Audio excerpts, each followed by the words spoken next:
Edge rusher is one of the Chargers' biggest needs headed into the draft, and today we're talking about our favorite prospects on each day of the draft, including why there are a couple very exciting options that could be available in round one.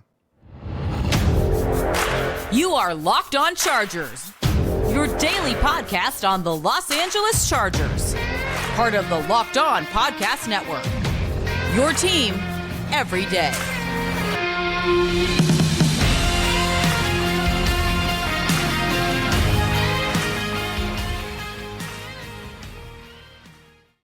What is up, and welcome into the Locked On Chargers podcast. I'm your host, Daniel Wade, joined as always by my co-host, David Drogemeyer, and we've been covering the Chargers together for 7 seasons now, but this is our 5th season as a host of the Locked On Chargers podcast, bringing you your team every day. Thank you guys, as always, for making us your first listen, and to make sure you never miss the show, go subscribe or follow for free on YouTube and listen wherever you get your podcast. And today we're talking edge rushers. We've broken down some of the Chargers' biggest positional needs, but today we're looking at the big names, the guys like Nolan Smith, who we both love, Lukas Van Ness, some guys that if the Chargers trade back could be available and would make a lot of sense, as well as getting into the best options on day 2 and 3.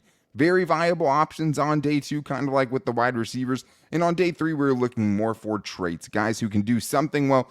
And in one case, a guy that doesn't do anything great right now, but probably has potential to do both down the road, which is what you're looking for later on in the draft, some upside there. But today's episode is brought to you by HelloFresh. Skip trips to the grocery store and count on HelloFresh to make home cooking easy, fun, and affordable. That's why it's America's #1 meal kit. Go to HelloFresh.com/NFL60 and use code NFL60 for 60% off plus free shipping. I'm going to definitely sign up for that. But let's start with the edge rushers here, David. I think for us, it's a very convoluted class as far as who could get to the Chargers at 21. I think there's 4 guys, really 3 big names that are very much in play. Nolan Smith, Myles Murphy, Lukas Van Ness, all very thoroughly considered first-round picks.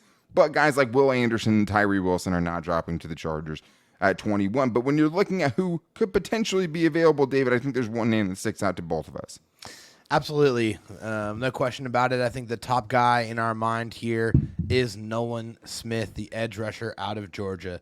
And the reason why is because he's a really smart football player. He's tenacious. He's a really, really strong tackler, which is something that really attracted me to his game. He is a little bit undersized, but you wouldn't know it with the way he defends the run.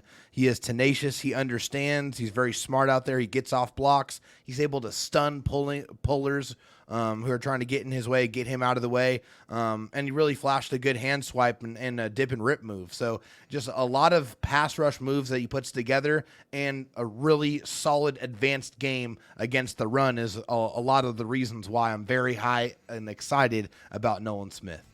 Yeah, I think the thing with guys like this is like, hey, if you're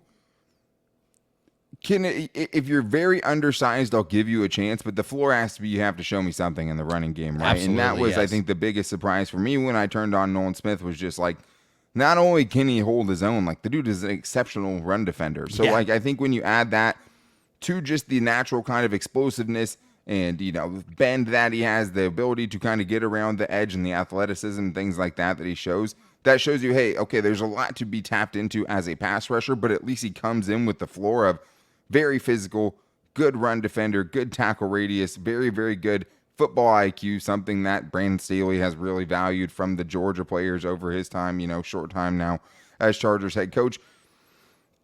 Running a 4.3 940 might have put him, above what the Chargers are going, to be able to get him there. But I think if he drops to the Chargers at 21, I'm running up with that pick. I mean, maybe my #1 pick if he would be available there. How likely that is, it's hard to say because it's like Lukas Van Ness is going to get picked early, but how early? Myles Murphy is going to get picked early, but how early? But I think as far as the guys who could conceivably be there, Nolan Smith is definitely my dude. Lukas Van Ness, on the other hand, is one of the more polarizing projects because he's a guy that when we had Damian Parson on, he said, hey, this would be a great fit for the Chargers. Don't need him right away. You could give him time to develop behind Joey Bosa and Khalil Mack. But when I turned it on, I just didn't see a special talent there. It's hard because the dude didn't start on his own team, right? He was second string on his own team. Limited chances. On a per-game basis, he did pretty good as far as sack production in college, pass rushing production. Yeah. But I think with someone like this, it's so much more of a projection than it is with someone like Nolan Smith. I mean, when you look at Lukas Van Ness, just from the eye test, it's like, wow, 6'5", 272 pounds. And this guy looks like a movie star. I mean, he's an Adonis. He's absolutely, chiseled out of granite for sure. 70 tackles, 19 for loss, 13 sacks. Like I said, the ideal size and length, and all. Oh, by the way, 34-inch arms as well to go along with that. I think that Lukas Van Ness possessed a really good bull rush. I feel like that's one of his strengths when he's getting after the passer. He has a really good motor. He plays with very good effort. One of the things that ended up showing up a little bit too often for me was that he ended up on the ground a lot more than I was expecting to see from a guy of that size. And I feel like he needs to put some pass rush moves together. I highlighted the bull rush, but outside of the bull rush, I didn't feel like there was any other kind of aspect of his pass rushing repertoire that was a weapon that you had to really be worried about. So looking the part, absolutely. Great size on the outside, but I just wasn't completely sold at 21 for Lukas Van Ness for the Chargers. Which is wild because he could legitimately be like at the 10th overall pick. Yeah. We'll see where he ends up going, but it's just kind of how some people feel about him. I think when I'm looking at it and trying to look at it optimistically, it's like, okay, well, he maybe can line up multiple spots just because of the power and just rushing inside shore. Overwhelms tackles that time, and that like that's something, okay, at least you see that's one elite thing that he can do very, very well. Convert speed to power well. He was going to be able to collapse the pocket at a bare minimum the moment he steps into the NFL, just because of that power. He'll be able to, if maybe not turn that into sacks consistently, but he would bring you something right away if you're willing to kind of deal with the other flaws that come with the package. For me, Myles Murphy's another guy. I could totally get it at 21. It wouldn't be my ideal pick, but all these guys, especially Myles Murphy, Lukas Van Ness, fit the prototype of what the Chargers like. Long-armed defensive end / edge rushers, right? Both of them have good strength at the point of attack. With Lukas Van Ness, it's one of those things, too, where it's like he's so long, he has good strength. You'd like to see him be able to shed tackles and make more impact plays in the running game. Myles Murphy made a lot of plays in the running game. It does have a raw moveset, gets upfield a little bit too much, could use a better pass rush kind of plan there. But I definitely understand he's a bona fide kind of first-round prospect. To me, it's Nolan Smith and everyone else, unless the Chargers trade back, because if they do, there's some guys that probably won't be available in the second round for them. Guys like B.J. Ojulari, Feliz Anyadike, Uzama, and I think that they're not guys that'd be willing to bet the 21st overall pick on. But if you're telling me, hey, the Chargers trade back, get another top 100 pick, and one of these guys is still available, Will McDonald, another one, I'd jump on it for sure. Yeah, definitely. I mean, you look at B.J. Ojulari. I mean, he's a guy that has incredible ability to bend around the edge. I mean, experience covering the flats, also strong chase down ability. I think when you were talking about Uzama, one of the things that sticks out right away for me was how he plays with leverage. His leverage was amazing. His ability to really utilize that to his advantage and really turn that into strength as well, that really aided in his strength, was just getting lower than the other man, quite frankly. But he was very disruptive. And then Will McDonald, another guy, I think he has some of the best bend and quickness and speed around the edge in this class. Like, he is a freak athlete for sure. Yeah, for sure. I wouldn't take them any of them at 21, but if we're talking about picking up an extra, top 100 pick and then being able to grab one of these guys, then I would be pretty happy about that situation. I think there's a lot of guys there you'd feel happy about, which I think goes more to the, hey, if the Chargers trade back, we'd be happy with it kind of camp, right? B.J. Ojulari reminds me a lot of his brother, but slippery, great pursuit player, really a relentless player there. Same, I'd say, with Anyadike Uzama is the guy that, I mean, I think doesn't fit as well what the Chargers want to do defensively, because he is more of a knifing through the defensive line kind of a player, making plays in the backfield kind of a player. And I feel like the Chargers want guys who can kind of stand you up, shed blocks, right, and hold their ground in that way and not open up other holes. But Will McDonald, hard not to get excited about a dude like that. An undersized dude, kind of like Nolan Smith. B.J. Ojulari is a little undersized as well. Yeah. But, I mean, the things that dude does just on an anatomical level is pretty surprising at times with the way he's able to get around the corner. Elite athlete, a guy that would be really, really exciting, but hard to put all of your eggs in that basket at 21, and if you know you're not getting anything more out of it. But I think there is a sweet spot here with a couple of guys that I think would fit, even if they're a little bit unspectacular, that are available on day 2. Guys who were solid, guys who could definitely turn into something and turn into, potential starters down the road, available on day 2 of the draft. And we're going to get into those guys. But first, I do need to tell you guys that tomorrow is the big day. Something very, very exciting is happening tomorrow because Built Bar has a secret flavor that's about to come out. I don't have all the details yet, but the excitement is real, and it's something you won't want to miss. If you know how Built works, they have the most incredible protein bars in the world, and they do these amazing flavor drops with unreal flavors with a limited quantity. So mark your calendars, guys. Go to Built.com tomorrow, Saturday, April 22nd, to be one of the first to discover what all of the hype is about. And you're talking about a place that has, peanut butter brownie, cinnamon churro puff, just to name a few of those. Now there's going to be a new one, and I've never seen this kind of secrecy. They haven't even told us what it is, which is a little upsetting, but make sure you guys go check it out. Be the first to check out this brand new flavor, and also use the promo code LOCKEDON15 to get 15% off your order. The suspense is over, David. Now it's time to get to our day 2 edge rushers that we like, and some guys that, in the case of like Tuli Tuipulotu from USC, edge rusher, guy that was considered a first-round pick at one point in the draft. That's the first time we talked about him. He had been mocked to the Chargers in the first, which we both said was too rich at that time. Subsequently, he's fallen kind of back down to earth, especially since he wasn't really able to test with a hamstring. But a good group of guys here that we've talked about, David. Tuli Tuipulotu, Isaiah Foskey, Notre Dame guy. We know Tom Telesco loves that. And Zach Harrison, another really solid player that I think has some meat on the bone as far as trying to realize some of that potential. Who did you like the most from the day 2 guys we talked about? Yeah, I mean, I think if you're talking about Tuli from USC, a really good motor player. I mean, also a fantastic. He's the one you like the most? I don't think he's the one. Yeah, I wouldn't say I liked him the most. I mean, who do you like the most? Yeah, who do I like the most? I think we're probably talking about Dylan Horton here out of TCU is one of the guys that I like the most from day 2.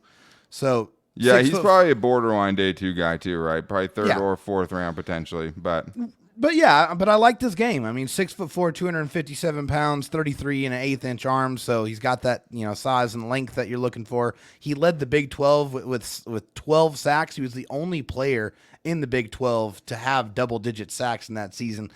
Really showed great strength fighting off tight ends. There's absolutely no match for him. He's going to destroy them. Plays with really good effort, whistle-to-whistle type player. Fantastic against the run. I just feel like this is a guy that's going to step in right away, and he has the tools to affect the run, and he has the measurables to get really excited about what he can do in the pass rush translating to the NFL level. It'll be interesting to see kind of what he does there. I mean, I love the way he plays. I would say it's a violent style of play. He loves to get off blocks. Has some things he could work on, definitely. I think maybe the most likely guy of this group is probably Isaiah Foskey, the edge rusher from Notre Dame. 6'5", 264 pounds. Plus athlete, 9.59 RAS score. Has the long arms the Chargers are looking for at 34 inches. And a couple of things that really impressed me the most, there was a sequence against North Carolina where it's goal line. Just absolutely stood up the offensive line on back-to-back plays to get a goal line stop. And to me, that's always going to make me start paying a little bit more attention, right? Having competency in the running game, having someone who can be a plus guy in the running game, and also comes with some pretty good production. 23 sacks over the last 2 years. Has a lot of skills to be excited about. You might have to take him in the second round, or probably have to take him in the second round. But the Notre Dame connection, checking those boxes, I think there's a lot of things to like. 4 blocked punts and special teams as well for Isaiah Foskey. So, I mean, a guy that's not only going to help you on your defense, but he's a guy that's a difference maker on special teams. And that's one of the things that, I definitely have to bring up because, man, blocking a single punt is hard enough. Being able to block 4 is insanity. I mean, that's crazy production. Yeah, and I don't think he's going to win with elite bend. He's not an elite speed rusher or anything like that. It's likely not going to turn into that. But if you help this dude out over the next couple of years and he has a solid floor as a run defender and I think a solid amount of room to grow as far as a pass rusher and a pass rush arsenal, I think there's a lot to like about him, especially if you're getting him on day 2. I would not take him with the first round pick for sure. Yeah. But I think another exciting guy we watched before was Tuipulotu, a guy that just plays with frenetic energy for sure, nonstop motor player, kind of a tweener, but showed up a lot lighter at the combine. I think they were saying he played at about 290 during the season, showed up at about 260, so trying to be more of that just pure edge rusher. And I think it could work well for his game. I mean, power was not an issue for him, had pretty good power, had a pretty diverse set of rushing moves, and had 13 and a half sacks in 2022. You're telling me he has pretty good strength and now is a little bit quicker. That's something I could get behind on day 2 for sure. He's an exciting guy, and the Chargers obviously have a really close look at USC. Well, and it's just the versatility to be able to play at 290 and then to be able to slim down and play at the 260, 270 range. I mean, that's incredibly impressive. So he's basically saying, hey, no matter what you need me to do, if you need me to play inside, I can do that. If you need me to play outside, I can do that too. But yeah, I really love the motor. The bull brush is there. Like I said, he was able to play in coverage. He stays patient in the running game, which I think is very, very important. He's able to see what's in front of him. He knows what holes to close up, and he's able to strike. I think one of the things that, are things to work on for Tuli is the missed tackles. I mean, the missed tackles is a little bit of an issue. Sure. And also, I would say he probably doesn't seem strong enough to play inside, which is probably best as to why he is transitioning to go onto the edge, because I think his tool set is probably better set for that particular position. And I mean, he rushed better on the interior too, so that's going to be kind of interesting, right? So like, he doesn't really have the strength to hold up necessarily on the interior, but was the better rusher when he was on the inside. I mean, the other thing I think is going to give the Chargers pause, 32.5-inch arms, so not very long arms. Right. Not the quickest change of direction when he does go the wrong way. And I do think, even though you love the kind of reckless hair on fire type of play, a lot of times that can get you out of the wrong, right gap and get you in trouble in that sense. So very interesting prospect for sure. A guy that, definitely has a style that is fun to watch, an attractive style for sure. I think another guy who's less flashy, but could make a lot of sense is Zach Harrison from Ohio State. 6'5", 274 pounds. Obviously, I think with Chris Rump being the other backup behind Joey Bosa and Khalil Mack, we were looking for a little bit more size and looking, to not have 2 backup edge rushers who are total liabilities in the running game, right? That was an important thing to us in this process. What I have for Zach Harrison, crazy long arms. I mean, as far as I know, the longest arms ever. Freakish length. 36.25-inch arms. That's ridiculous. Really helped him disengaging in the running game. He sets a strong edge. He has a really good, vision because of locking dudes out. Being able to find the football was something he was good at. Can scrape down the line of scrimmage and make tackles in that way. And I thought flashed some really nice moves and had some really quick wins, but just never was able to fully realize total dominant production, which is, I think, what kind of pushes him down.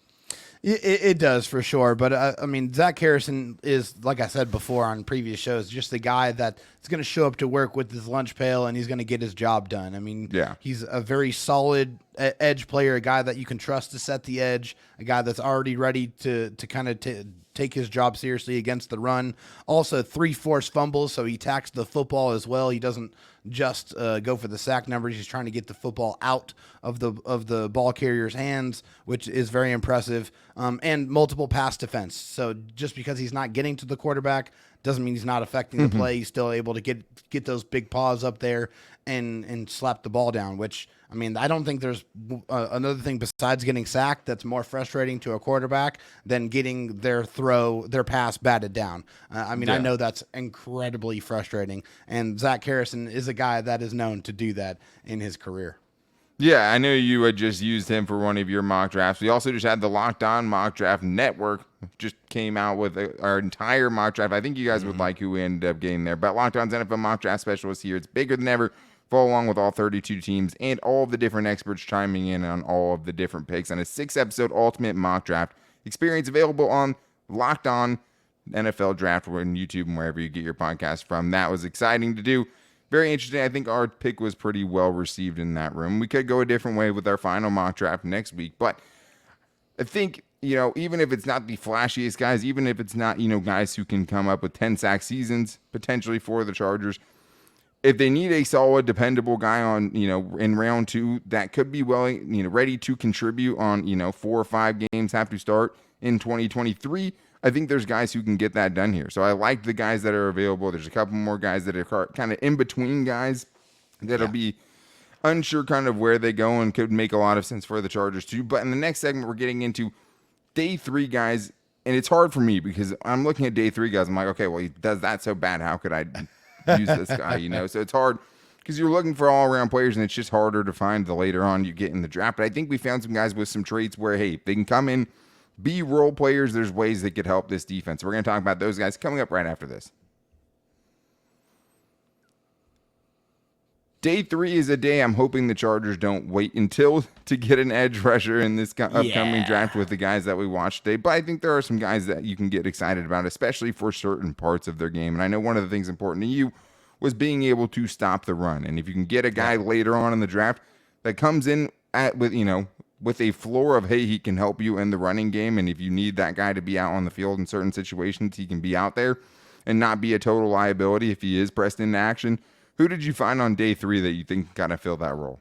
Yeah, so I was looking for a guy that would complement the room that the Chargers have right now. So a guy that's kind of the opposite of Chris Rump. So I was looking for a bigger bodied guy, and so that kind of led me to Viliami Fehoko. He's 6'3", 276 pounds, so he has that size and that length. Also 33-inch arms as well. One of those prerequisites that the Chargers like. Has that frame. Is pretty good. Yeah, has that frame that I'm looking for. Does a really good job of timing the snap count. I think that's one of the things as a pass rusher that I felt like he did well. Has a pretty explosive get off.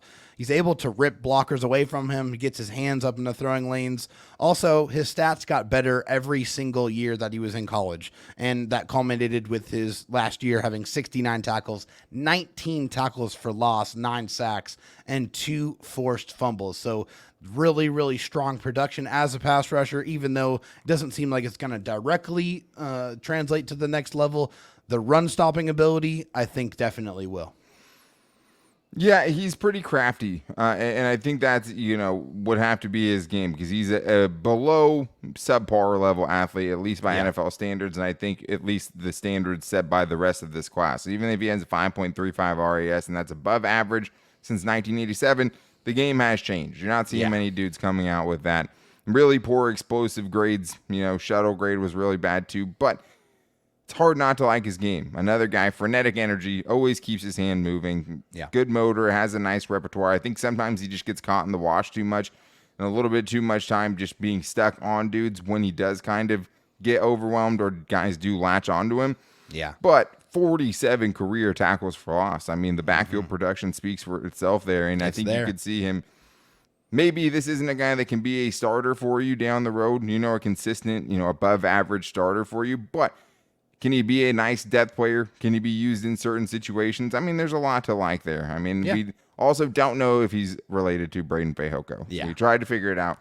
Couldn't figure it out. He has the same name as Braden Fehoko's dad, but there's nothing we could find out that actually directly linked them. But didn't play against very good competition at San Jose State. That's another thing. Power, group of 5 school. It seems like he's a better college player than he is a NFL prospect. A guy that, has the ability and kind of has a skill set that'll work really well, and you just wonder how it's going to translate. I think the opposite of him would be someone like Andre Carter, a guy we both watched today from Army. Someone I wanted to root for, especially with an Army vet on the show here. Definitely was hoping, hey, this dude could be something. But with the physicality and the tools that he had, there obviously had to be some flaws in his game because the dude had 15 and a half sacks in 2021. He's 6'6" with long arms. But this is a guy, David, where it's exclusively, hey, maybe, you could talk yourself into, I can take these tools and turn them into a pass rusher down the road because right now it's a lot of raw skills, but a liability in the running game, which is what you're trying to avoid. Yeah, this is definitely the big-time project prospect that we kind of took a look at today. So I feel like, obviously big-time length, big-time size and arm length. He's a work in progress, but I like the way he shows patience in tackling in space in particular. I feel like that was one part of his game that he did do very, very well. He was able to get guys on the ground in open space, but he needs to be more in control of his rushes in particular. Sometimes he just comes flying across the edge, doesn't even locate the ball carrier, and then before he knows it, he's already washed out of the play. So definitely this is a more of a ball of clay that you're going to just try to mold in your image, just try to get the most out of the traits, out of the skills that he possesses, but a major project, no doubt about it. Major project for sure. And seemingly, it would be hard to imagine he could get his game to a level where he could be a consistent run defender. I just don't know if that's in his cards. Yeah. But there's another guy that I like just looking kind of for upside, and that was YaYa Diaby, who depends who you look for or look to see where they have him valued. The consensus is about 115th right now, which make him a 4th-round pick. And he's an interesting prospect because didn't have anything going on, worked for a year after high school before he actually even got into a junior college, and where played there a couple years and finally ended up transferring to Louisville. I mean, the dude's going to be 24. That's a red flag for sure. But not a ton of experience, not a lot of tread on those tires either. But this is why you go with someone like this. Explosive athlete, elite 10-yard split, crazy get off, 9.86 RAS score. Yeah. These are what I liked about him. Consistently knocks linemen back. You can see the pop in the hands is there. Good strength at the point of attack. He has a great motor. He plays violent. Strength to hold the edge, even if he wasn't consistently doing it. And when he gets home, look out because he hits like a Mack truck too. Yeah.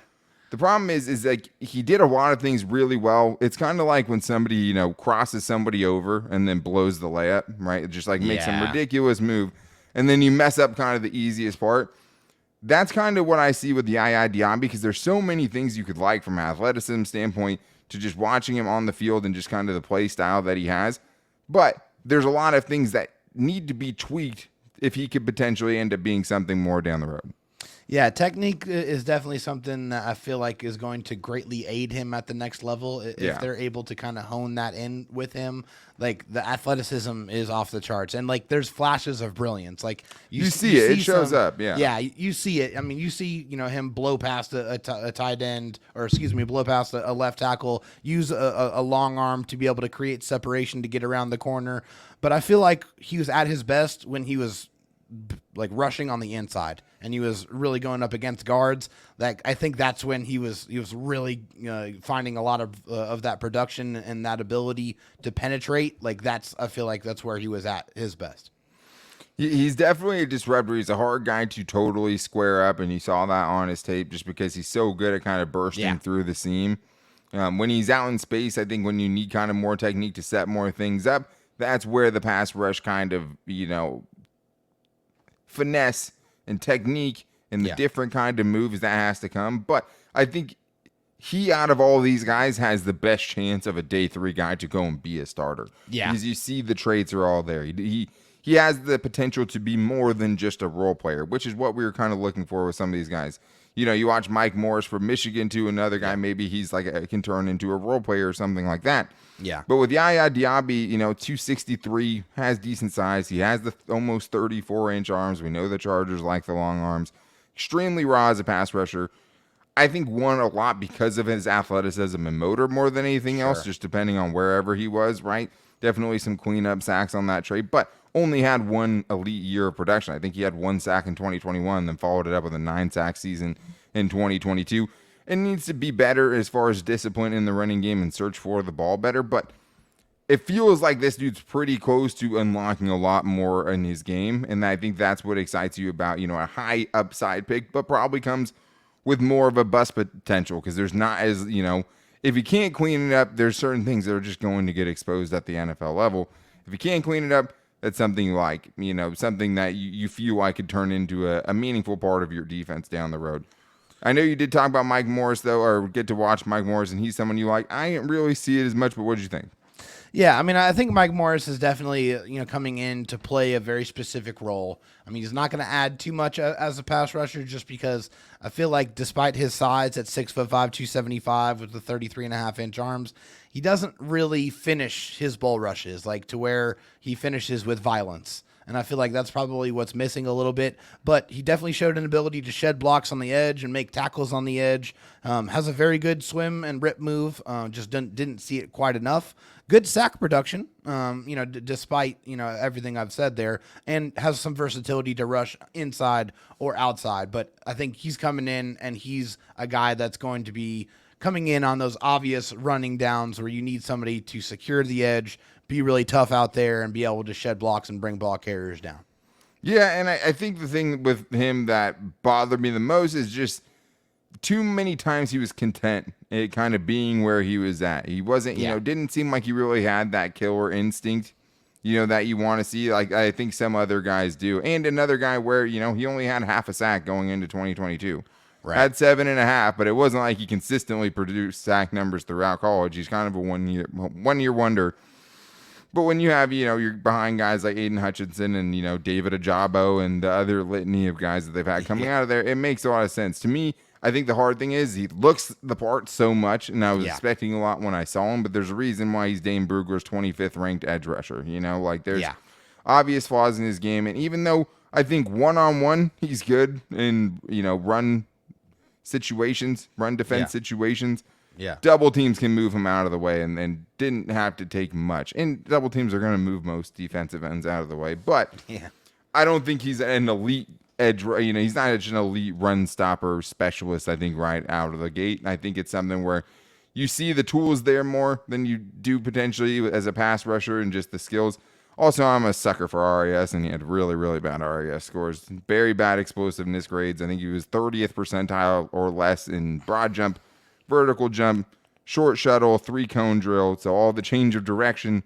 Yeah, and that's great. I think I saw that too, just because when he gets tied up with guys with those long arms, you want him to burst away, right? You want him to jolt in a certain direction, go make a play, and I just didn't see that enough. Yeah, and disengage, exactly. So traits of guys that you like on day 3, I think, if the Chargers are serious about finding the heir apparent or someone, like that for Joey Bosa and Khalil Mack, you're not going to find it on day 3. No. Probably not going to find it even on day 2, which is why, Nolan Smith or, finding one of those guys, maybe trading back and getting an edge rusher in the first round, I think is the most favorable situation in my mind. I think we're probably pretty close on that. I think we're mostly trade back in almost any scenario, right? Yeah. Especially with the not a lot of holes, but a lot of depth the Chargers need at certain very, very key positions.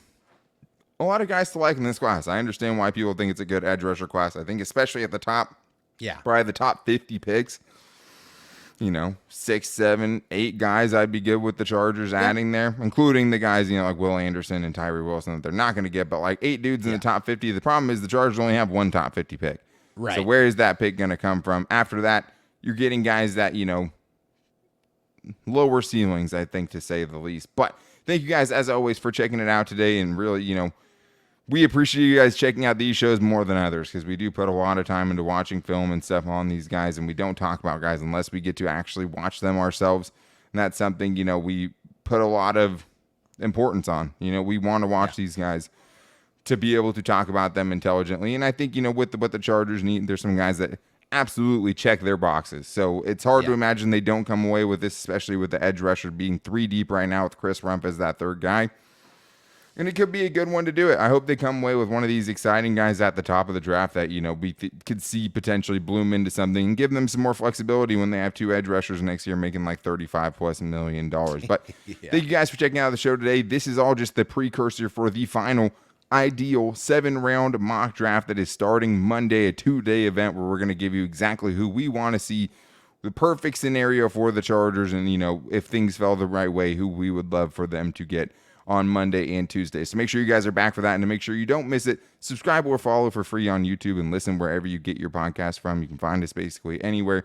And you can also find us every day on all of our social media. You can find me on Twitter at DanTalkSports and David Drogemeyer on Twitter at DroTalkSD, as well as the show's page at Locked On LAC. You can also find us on Instagram at Locked On Chargers and on our Locked On Chargers Facebook page. Thank you guys again for checking it out today. We hope to see you guys on Monday for Mock Draft Monday, the finale, the big one. And then next week we'll have way more and make our final predictions the day of the draft.